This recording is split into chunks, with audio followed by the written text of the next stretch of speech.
Hello everyone, welcome back to BitOxygen Academy. I am Madhvi Prajapati. Today we will learn about the next layer of OSI, which is presentation layer. Let's start with it. The presentation layer, it is concerned with the syntax and semantic of the information. It is exchanged between two systems. Figure shows the relationship between presentation layer, application layer and the session layer. After receiving the data from the application layer, presentation layer performs one or all of its function on the data before it sends it to the session layer. At the receiving station, the presentation layer takes the data from the session layer and performs the required function before passing it to the application layer. The presentation layer is concerned with the format and representation of data. If necessary, this layer can translate between different data formats. Presentation layer provides functions like translation, encryption, and compression. Let's start with first function, translation.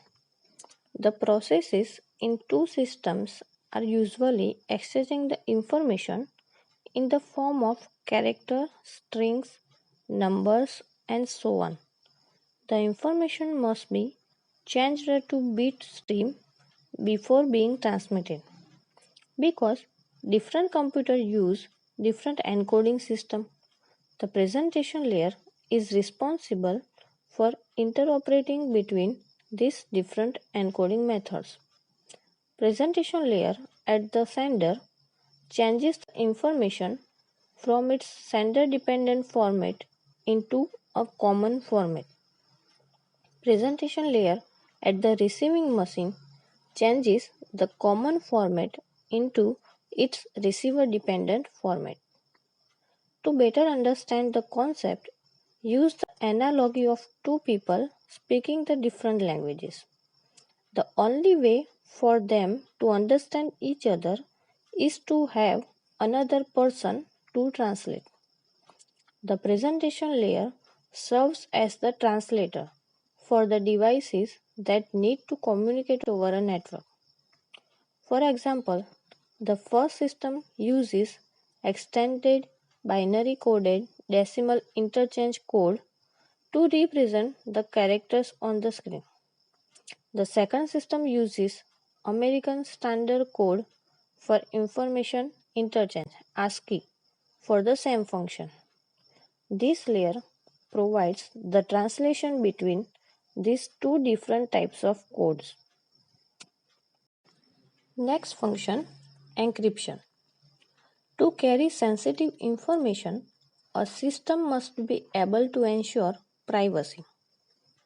Encryption means the sender transforms the original information to another form and sends the resulting message out over the network. Decryption reverses the original process to transform the message back to its original form. As shown in figure, original text was encrypted and then transferred to the medium. On the receiver side, it decrypts the message to its original text. Financial transactions use encryption to protect sensitive information as it traverses the internet. An encryption key is used to encrypt the data at the source and then to decrypt the data at its destination. Next function, compression. Data compression reduces the number of bits contained in the information. Data compression becomes particularly important in the transmission of multimedia such as text, audio, and video. Compression works by using the algorithm to shrink the size of the files. The algorithm searches each file for repeating bit patterns and then replaces them with a token. A token is a much shorter bit pattern that represents the long pattern. A simple analogy might be the name Kathy, the token to refer anyone whose full name is Catherine. Why we need this compression? First, sometimes programs need to send more data in a timely fashion than the bandwidth of the network support. For example, a video stream that needs 10 Mbps to transmit on a 1 Mbps network. It is hard to move the data on the internet at greater than 1 Mbps. The internet does not allow applications to use more than their fair share of the bandwidth on the congested link. Need to compress the data at the sender and decompress it at the receiver. Second, in terms of storage, the capacity of the storage device can be effectively increased with the method that compression a body of data on its way to storage device and decompress it when it is retrieved.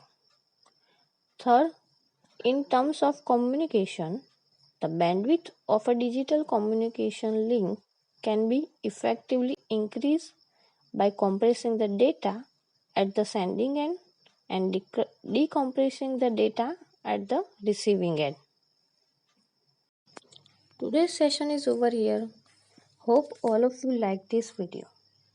On the next video, we will learn about presentation layer. Stay tuned.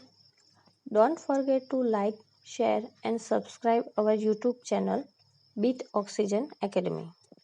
You can also follow us on Instagram for regular updates. For any query, let us know by email. Our mail ID will be available in description. Thank you.